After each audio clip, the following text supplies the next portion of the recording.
Welcome to Your Cochrane right now, a weekly podcast all about the best town in the world, Cochrane, Alberta. My name's Eric Ruddle, here with Lauren Meister as always, and you gotta love Christmas time in Cochrane. It truly is something special. So many things are decorated right now, and also so much generosity around town. It's true. What are you laughing about? What are you laughing about? I'm not laughing about anything. I'm just, when you're saying decorated, I mean, it's true. We're decorated here in the studio. We like to go all out, and and of course, class is our For audio listeners, it might be worth checking out the video. Yeah, version check out the video. It shows the studio that we worked very hard on. It actually took us 2 or 3 days. Yeah, hours. It really did. Work time. All of the sound panels, we covered them in beautiful wrapping paper with Santas, and we've got garland with beautiful strung lights. Orange lights. They work for both Christmas and Halloween. Double duty. But yeah, generosity all over Cochrane. It's true. I mean, everywhere you go, there's different toy drives and non-perishable food item drives and, gift card drives all over this town. Just people trying to think about others for Christmas. And we got to be part of probably the biggest campaign that goes in town, the Share Your Christmas campaign. It's broken into 2 separate kind of realms. There's the food and the toy side. So we got to go help out the Activettes, the very first shift actually for Toyland. And when you walk in, it is just a mountain of top-end toys that were donated, and you get to literally make Christmas morning for families. You really do. Yeah, it's absolutely incredible. So it's broken down. The Activettes do such a great job. They break it down, to little kids like infants, and then they break it down to like male, female, young kids, and it's by kind of age category all the way up to teenagers. And then there's family gifts. There's gifts for, single family members as well. And then basically you have a sheet of paper, and then you're told to fill this hamper for this family. And all you know about the family is how many adults are in the house, how many kids are in the house, and whether the children are male or female, and the age. And that's pretty much all you have. And then from there, you go shopping in Toyland, and you try to fill the hamper. Yeah, you get a list of the kiddos' interests. And yet again, just a shout out to Cochranites and the donations. We did probably among the team of us, for 20 to 40 hampers. Not once did we run into a problem where it's like, oh man, this kid loves Roblox. There's nothing here of Roblox. Instantly, almost. You're like, oh, here's the best gift. This is what I would get my kid. And the Lego set's worth hundreds of dollars. Oh my goodness. And it's just so special. Every single year you hear about people having hard times. But when you see the generosity to match it from people who are doing well, it's just, yet again, proves that we are the best town in the world.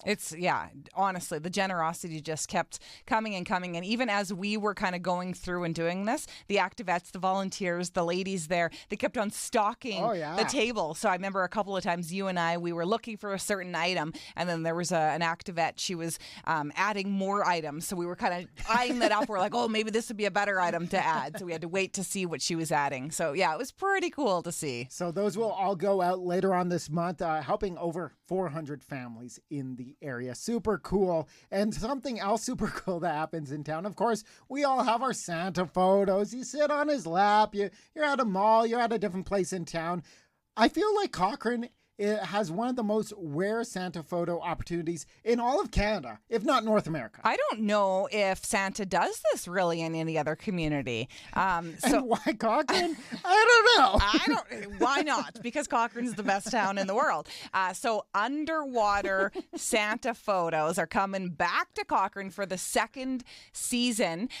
So of course, Santa is a certified scuba diver. Of course, yeah. Because why wouldn't he be? Santa's really cool and really talented, and he probably does all of the things.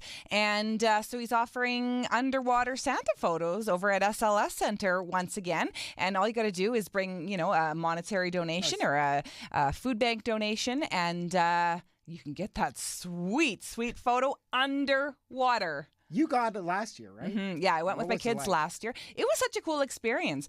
So basically, they fitted me with the mask and whatnot and an air tank, and I got to go underwater, and I was decorating the tree. There was an elf and a Santa underwater with me, wow. and then I brought my kids. They didn't put all the gear on. They just kind of swam in the photos, but they had a blast, and they asked if they could go back again this year because that was their favorite Santa photo. They want to go see Scuba Santa again. I don't blame you them. Can't see the kids crying if they're underwater, right? Like Exactly. just screaming at Santa. Now, this is so cool and just so unique. Like scuba diving in Cochrane. Of course, that's where my mind goes when we're talking about town. But it's awesome, and it's a fundraiser. It goes to BGC of Cochrane and area. Love that, and also love all the changes going on the west side of town. Of course, we've been watching with bated breath the construction happening with the Highway 1A22 intersection, and it looks like they've wrapped up the major changes for the rest of 2024. I go on it every single day. And let me tell you, this week they opened up southbound traffic. You now go onto a bridge and then you come off a bridge. Doing it in the pitch black for the first time with no one to follow, I was like, oh no, I am going into oncoming traffic. There's pylons, there's different directions, you're jumping roads, there's bumps. It is nuts. That would be very stressful because, you come into work really, really early. Yeah. There's not a lot of people on the road at that time. I feel like my palms would be sweating. I would have a tough time with that. So you take it every single day. You get used to all the changes at the interchange. I'm already used to it. Yeah, totally. Yeah. I only go through that interchange, I don't know, once a month, maybe. Yeah. So every time I go through it, it's changed. And usually I go through it during a busy time. I get very, very nervous. I'm one of those drivers you probably don't want to be around because I'm like, I don't know where to go. Which way do I go? The lanes have changed. Yeah. One time I did go through it and I took the wrong exit and all of a sudden I'm going the wrong direction. I wanted to go to Sunset and I ended up going to Heartland or something. And anyway, so I had to go through it all again. And anyway, I figured it out eventually, but a little bit of a learning curve. Cochrane problems, Cochrane problems. It's got to be pretty cool for you, though, because you see it so rarely. Like, every time it must feel like, oh, my gosh, there's a bridge here now? Every single time. It's like, whoa, that changed in a hurry. Yeah. So they are going to continue to work throughout the winter during the warmer days. So there will still be workers over there, but no major changes until spring of 2025 when they say it's going to be done next year. Oh. And with the speed they're going at, like, I honestly kind of believe them. They worked like 12-hour days every day during spring, summer, and fall, and they're still working right now. So that's fingers crossed. That'd be so nice.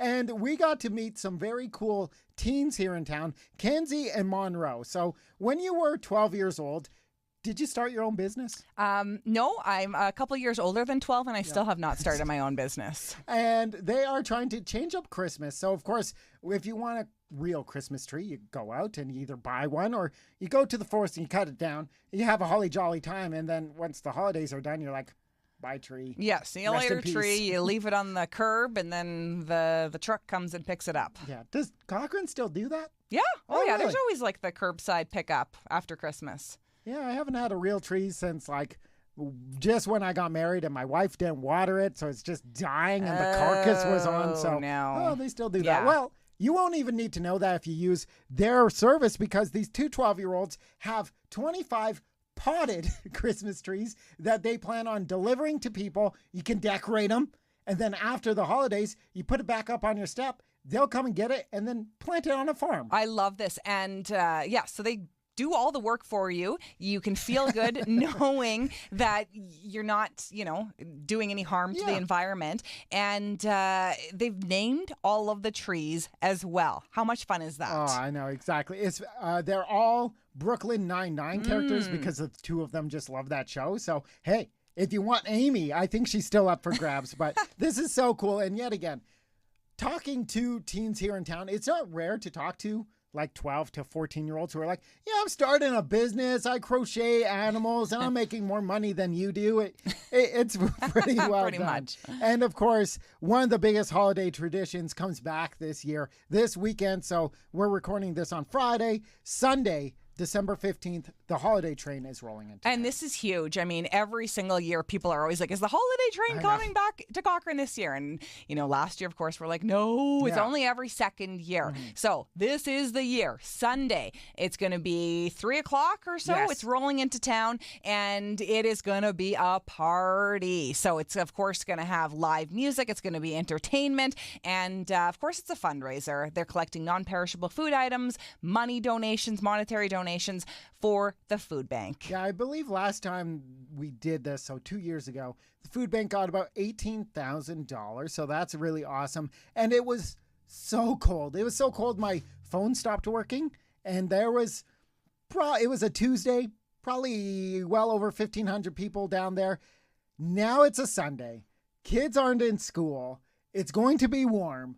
I could see this rivaling light up. Oh, even. it's going to be nuts. Yeah, so definitely you're going to want to get there early. Yes. You're going to not want to park right next to the location, probably park a couple blocks away, walk over if you can, and just bring yourself bring a non-perishable donation or a money donation because it's going to be a great day. Do you think you could camp in the parking lot overnight? Like a tent? Pretty sure there's probably a bylaw saying you shouldn't do that. I mean, you could try, see if anybody catches you. You never Right? know. You need that front row spot right against the fence. I know, right? I know. Wouldn't it be maybe sweet to get on the other side of the fence, like where the mayor gets over there? How does he do that? You think the mayor has more authority than we do. I know. But that is everything going on in Cochrane right now. You can grab this podcast on all your favorite podcast services. You can watch a video version up on YouTube as well. And until next week, we'll talk to you again. Yeah.